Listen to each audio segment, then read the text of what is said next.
Ne cherchez pas la cause racine des erreurs humaines. Ne croyez pas non plus qu'un gros projet avec quelques grandes actions vont vous permettre à réduire durablement les erreurs humaines. Les erreurs humaines sont par nature multifactorielles. Et malheureusement pour vous, il y a souvent un ou plusieurs facteurs sur lesquels vous ne pourrez rien faire. Dans cette vidéo, je vous propose une analyse plus globale des types d'erreurs humaines et des pistes pour les réduire.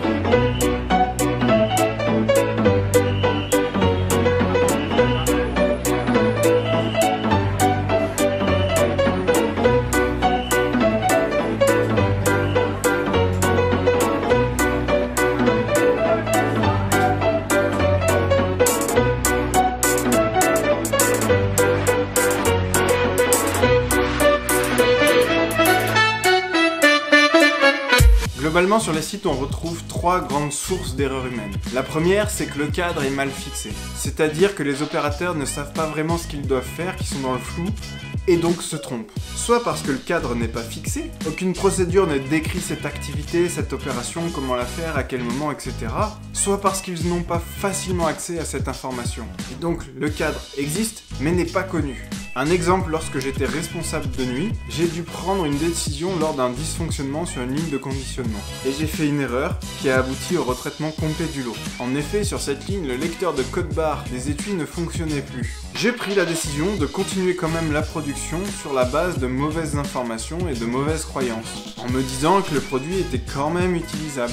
Le problème, c'est que 1. Nous étions site CMO, et donc même si le code barre pouvait quand même potentiellement être lu, cela ne correspondait pas avec le contrat du client. Je n'avais pas cette information et je débutais dans le métier, donc je ne m'en doutais absolument pas. Et 2. Il existait une procédure qui expliquait comment faire lorsqu'il y a un dysfonctionnement du lecteur de code barre. Je n'avais pas accès à cette information, je n'avais pas accès à cette procédure, et donc je ne l'ai pas suivie.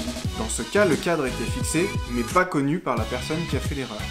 Le deuxième cas, c'est que le cadre n'est pas respecté. C'est-à-dire qu'il existe un cadre, que les personnes connaissent ce cadre, ont accès aux informations pour connaître le cadre, mais ne le respectent pas volontairement. Soit parce qu'il y a eu un changement dans le cadre récemment, et qu'elles n'ont pas changé leur façon de faire parce qu'elles sont habituées à la façon de faire d'avant, même si elles sont au courant que le cadre a changé. Soit parce que les personnes font d'une façon qui est plus facile pour elles, même s'il y a des risques. Et enfin, la troisième source d'erreur humaine, et la plus répandue, c'est le manque d'attention. Le cadre existe, les opérateurs le connaissent, l'appliquent habituellement, mais une fois, ne l'ont pas respecté parce qu'ils n'ont pas fait attention. Sur cette fois-là seulement. Les autres fois, ils l'appliquent. La maturité de votre site aura un impact directement sur la source de ces erreurs humaines. Les sites les moins matures vont cumuler les trois sources d'erreurs humaines. Les sites les plus matures ne feront face que au manque d'attention. Et selon votre situation principale, les actions à mener pour inverser la tendance ne seront pas les mêmes. Lorsque le cadre est mal fixé, il faudra justement mettre en place ou ajuster le cadre et travailler sur la documentation, la formation et la description complète de vos procédés de production. Si vous êtes dans ce cas, adoptez dès maintenant une approche de description et de pilotage par les processus. Lorsque le cadre n'est pas respecté, il peut être nécessaire de dépoussiérer la documentation, de l'améliorer, de la rendre plus accessible, plus compréhensible. Mais il sera surtout nécessaire de travailler sur la formation et le management de proximité en développant la supervision active de vos superviseurs. Et enfin, lorsqu'il s'agit d'un manque d'attention, le sujet est plus large et je vous propose de l'approfondir dans la prochaine vidéo. Voilà, si cette vision vous parle et vous donne de nouvelles perspectives, likez et partagez cette vidéo.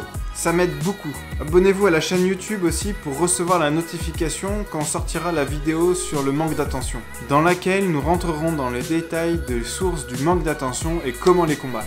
Je vous dis donc à très vite et d'ici là, n'oubliez pas, si l'aire de jeu n'est pas délimitée, on ne peut pas en vouloir à ceux qui en sortent.